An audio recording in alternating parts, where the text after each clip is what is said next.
Alright, so I just wanted to share some research that I did over this past weekend trying to find the most important hardpoint hills for each CWL map. So what I did was I basically just compiled all the Stage 2 and Anaheim data and tried to find how often a team ended up winning the map when they outscored their opponents on it. So here's the St. Marie du Mont numbers. So let's say you took Restaurant for example. So teams that outscored their opponents on Restaurant ended up winning the map 65% of the time. So we can move on to Winery, 74%, Parking the biggest by a large margin of 82%, and then Lookout Post is actually a losing record of 47%. So as you can see here, it's really important to hold Parking. You've seen multiple teams just hold full 60s on it like it was nothing, probably because of how often teams are able to just trap their opponents in that B site spawn and basically just hold the entire hard point. And team one is rotating with like 20 seconds left. There's nothing really they can do. And it's really the biggest money hill on this map by a wide margin. As you can see, the number inside the parentheses is actually the average difference that the winning team has over the losing team. So across the map, the winning team averages plus 37 points on that specific hill over the losing team. So I just want to take a moment to look at the specific hills.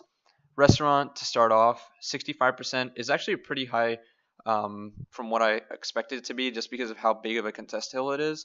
Then we move on to Winery. Obviously, we knew this was going to be the second just because of how large the spawn distance is. And yeah, the rotation from parking or yeah, from Winery to parking is really big. So you'd expect teams that are losing Winery to just rotate early to parking. And it's a good idea, to be honest, because of that 82 percentage and plus 37 number that you see in the bottom right of the screen. And then you have lookout post, which is basically not even that important. If you can, you would probably take the parking hill and the restaurant if possible.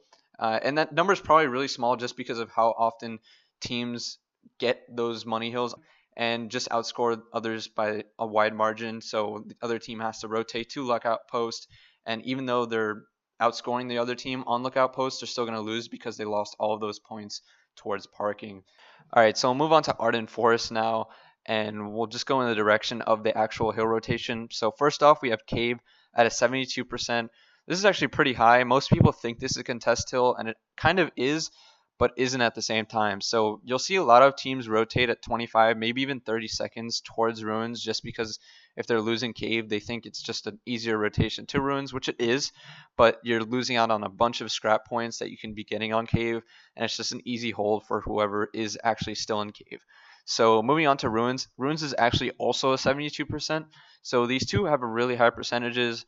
As you can see, Ruins plus 14 is not as good as Cave, but Ruins is also probably harder to hold. Moving on to Bunker. Bunker is going to be your main money hill for this map. Again, to no surprise, just because of how easy it is to hold your opponents to. 76%, and you're going to get a plus 28 average point differential. So again, Cave, Ruins, both really good hard points to hold, but Bunker is going to be the most important of this hill, or of this map, sorry. And then lastly, you have East Road. East Road is probably the biggest contest hill of the entire CWL map pool, if I had to take a guess. 50% plus 2 difference is not really that much at all, so it's really not that important to outscore your opponents on this map, or on this hill. So next up is going to be London Docks, and this first hill probably surprised me the most out of any hardpoint hill that we're going to take a look at today. And that's Statue with a 77% win rate when teams outscore their opponents on that. With a plus 23 point differential, and that's really high for something that people regard as being a contest hill at the beginning of the map. So my reasoning to this is probably that teams are rotating early to Main Street.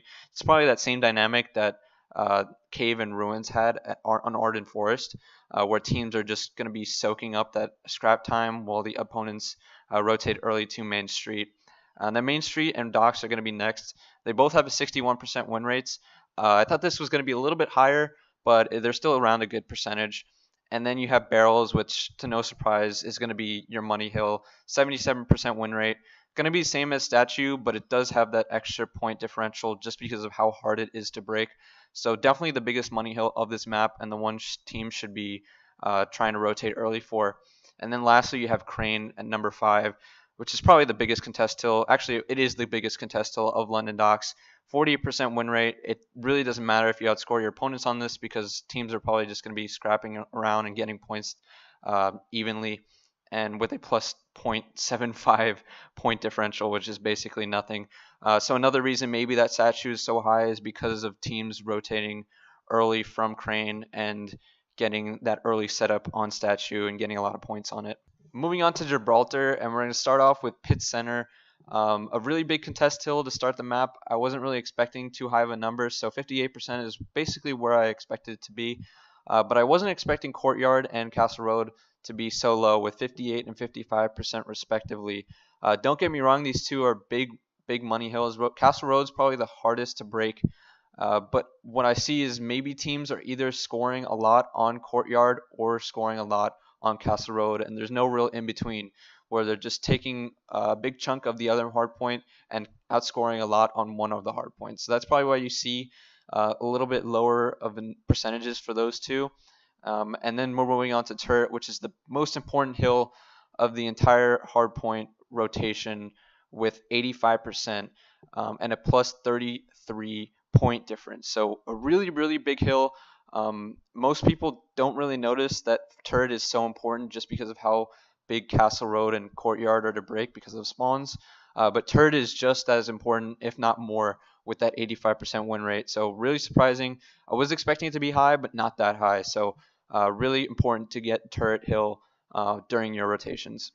Lastly, we have Valkyrie, and the hills on this map are actually really balanced in terms of win rates. So to start off, we have Vents at 61%, Operations Bunker at 65%, then Storage Bunker, which is going to be your main money hill for this map, at 72%, and then Office and Smokestacks both at 63%. So you have four separate hills in that low 60% range. I'm assuming that happens just because of how quick the rotation is based on the how short the distance is and the fact that you're running 3 or 4 subs on the map because that's what most teams do. So Storage Bunker is going to be your main money hill. That's going to be the biggest point separator on this map. And if you watch that Red Reserve video that I did a few days ago, you can see how well you're able to turn that into a money hill if you can spawn your opponents out because they spawn out really far on the top right of the mini map. And yeah, so Red Reserve does that really well. Evil Geniuses also does really well on this specific hardpoint. So yeah, so those are the 5 maps in the rotation and their most important hardpoint hills. Hopefully you guys like this video. Maybe I'll do a little bit more analysis stuff like this in the future. But yeah, so thanks for watching and I'll see you guys later.